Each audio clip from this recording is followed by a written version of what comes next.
Right next to it, village of Santorini, actually. It's a settlement that's been used to unite the capital with the marvelous Merovingli village. In the north, famous, the vital Nea Kameni. You know, the Greek alphabet has always existed this way. If you put the O and the I, it doesn't make any sense, but still that's the rule in the Greek grammar. You don't get an I, you get an E. So from now on, you know how to exactly pronounce the name. How to pronounce that village over there? With one word? Yeah. First. Between here and Merovingli, there has always been a huge competition around about the sunset. People who live in here, they believe that they have the best sunset of the entire planet, while the same thing is believed by the people who live in Merovingli. So my main suggestion for you is that you visit both the places to draw your own conclusions about which place is the winner. Once you do that, you're going to realize that the best sunset in the island of Santorini you can only admire it from Pyrgos. Over there. Pyrgos is a village built almost exclusively thanks to the Venetians. The Venetians arrived here in the 15th century. They fortified that settlement up there. They built their own castle so they could control the entire region. Today is offering you a magnificent view to the entire Santorini complex and the islands of the rest of the Cyclades right nearby, such as Ios, Folegandros, on the other side of the island of Manaka, Stipan and Amorgos. When the weather is right, you can see up the coast of Crete, the northern shore, 75 kilometers down south. Not today, unfortunately. Over there is the island of Thirasia. Our 2 hours break will be held that point over there. On the other side, the island right across, it's called Nea Kameni, where the hot springs are located, 2,000 years old, the age of the island. Small white island in the back, it's called Aspronisi, which in a free Greek translation means the white island. I guess very original. The southern part is called Akrotiri, with the 4 main attractions over there. The red bean, the white one, the white house, and last but not least, ladies and gentlemen, the archaeological side of Akrotiri. Anyone has been already to Akrotiri? And your impressions, do you like it? Excellent. So, speaking of the archaeological side, here comes the second word for you, the story of the civilization. Well, after the excavations of the 20th century, scientists, geologists and archaeologists struggled in order to find some serious proof of the existence of a glorious civilization somewhere here in the Aegean Sea.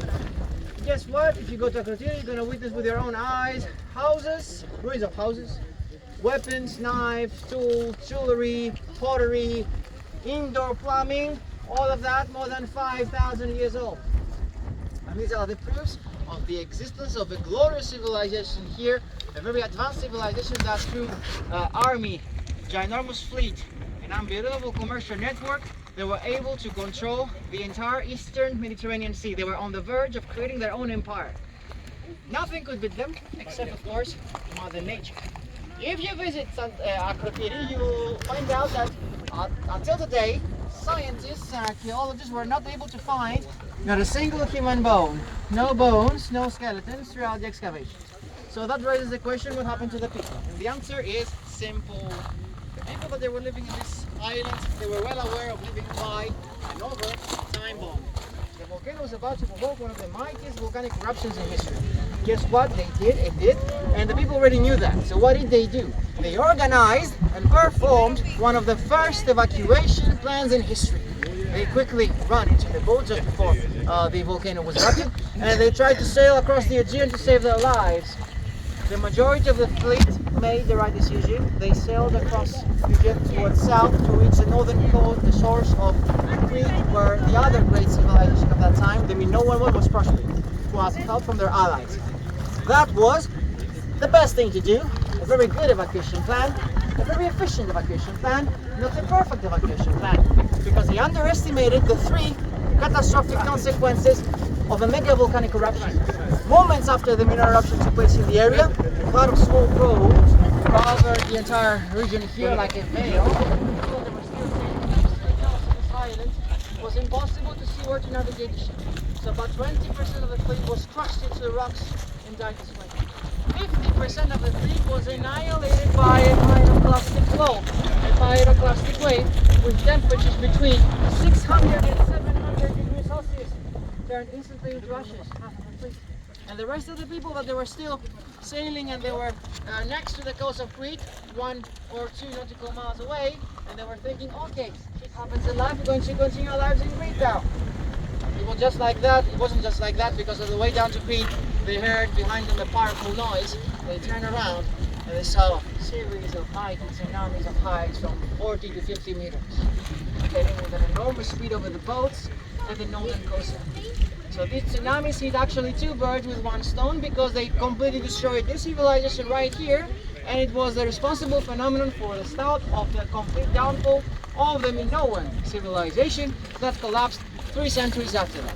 And 13 centuries after that arrives my favorite Greek philosopher, Plato. I'm sure you all know Plato, and through his book The Republic, that philosopher tried to describe what the ideal society in the ancient world would look like. And according to Plato's Republic, Atlantis and Santorini had many things in common. As Plato explained in his book, The Republic, Atlantis used to be a round-shaped region with 2 zones of earth, 3 zones of water. The exact same shape of Santorini prior to the eruption. Around the island of Stragili, as I told you at the first point. Second of all, in the middle of the Atlantis used to be a huge mountain. Here used to be a huge volcano/mountain. And thirdly, in Atlantis used to live and prosper the ideal society with all problems solved, Pacific society, and all the people there were living happily ever after. The exact same case here, with a glorious civilization, and with advanced technology, architecture, culture, ready to conquer the world. So these 3 descriptions by Plato are like connecting dots that lead us to the early assumption that maybe Atlantis truly existed right now. But right now I can see the doubts on your faces. And I can see you wondering, okay, Spirit, you had to convince us that here used to be Atlantis. Well, there are 1 million places around the world that want to claim the same origin. There is Cyprus, Gibraltar, Lebanon, Bolivia, South Africa, New Zealand, and of course we have the latest candidate, Croatia. After all, the list is enormous. Every country would like to take pieces of that legend because of the story, and every story is always a mix between true facts and history, and every story has a secret meaning. The secret meaning in this particular case is that if Mother Nature wants to provoke chaos and disaster in our planet, we'll do that without any second thought, and we humans cannot do anything to avoid the deadly consequences. So let's hope, fingers crossed, next time this little baby here wakes up again, hopefully we're going to be ready with a perfect evacuation plan this time, not just a good one. If not, please excuse my language, well, we're going to be completely fine. Thank you very much for joining me.